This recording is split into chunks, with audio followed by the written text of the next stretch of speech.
This is not coffee. This is pisco sour to go.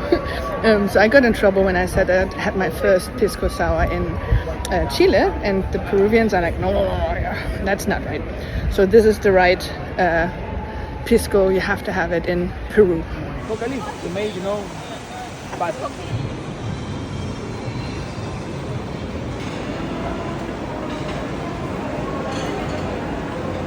So apparently they are pretty much like fried chicken champions. Not fried, but fried as well. Grilled and fried chicken champions in Peru. So my last meal in Peru is going to be chicken.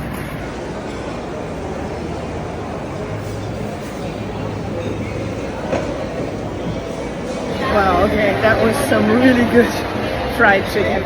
Okay, I'm gonna walk back to the hotel now and work for the rest of the day until the travel continues in the morning.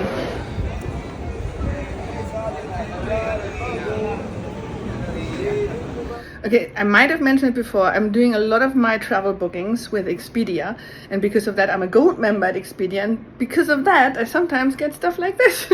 Free bottle of wine for my stay here. The problem is I'm leaving tomorrow and it's like 2 p.m. and I have the time for the rest of the day to finish this, but would have been good to have it yesterday and started it. Alright, Tuesday, I'm tired. I'm gonna get to the airport in just a bit and I'm flying to Miami, but I'm not actually gonna stay in Miami.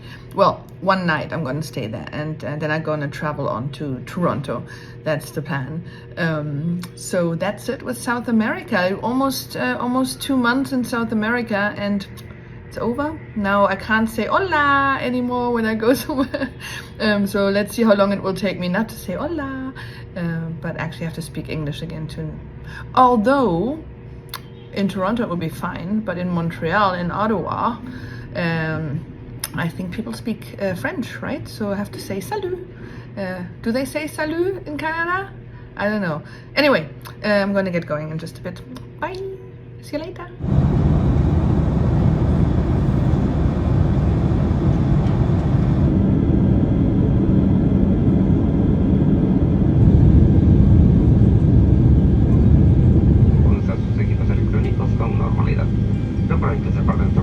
Good morning. That was rough. I'm in a hotel here at Miami Airport. I just got, I think, like 5 hours of sleep, maybe.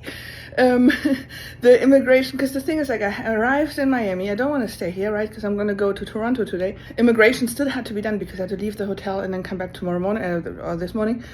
And immigration in the US is always a hassle, and it took like 2 hours, and it was frustrating. Once I was talking to the guy, everything was fine. But it was really funny. I completely blanked when he said, where did you just come from? And I'm like, I did not know. It took me way too long to figure out where I just came from, because my brain was already in Canada. I was like I wrapped up South America. I did not, I had to, like, it took me probably a minute to remember that I was just in Peru. Incredible, what the brain does. Anyway, so I just slept at the Pullman. It's expensive. $170 a night, but like a super cheap place around the corner, super cheap, like not a good place, was $130, and I was like, you know what? And they had the free hotel shuttle, which the other one wouldn't, and blah blah blah. Anyways, I had a really good night, really comfy bed, but way too short. So yeah, I'm packed. Again, for those of you that don't know, this is everything I own. 3 bags of stuff, and I'm gonna head to the shuttle to the airport at 5 o'clock. 5 o'clock in the morning the shuttle goes. And off to Toronto. Bye.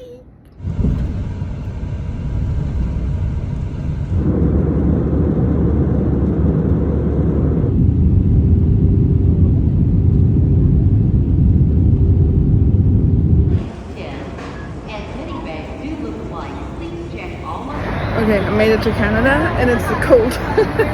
This is the warmest that I have with me, so this is gonna be fun.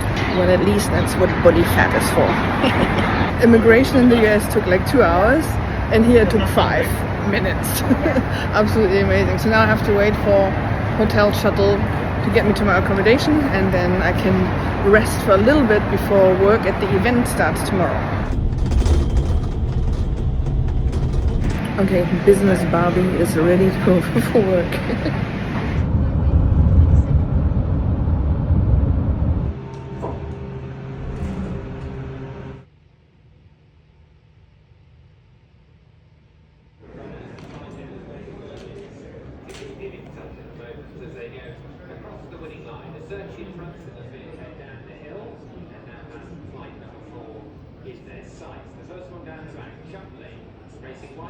Okay, it's Sunday, it's the end of the week. I'm just coming back from work.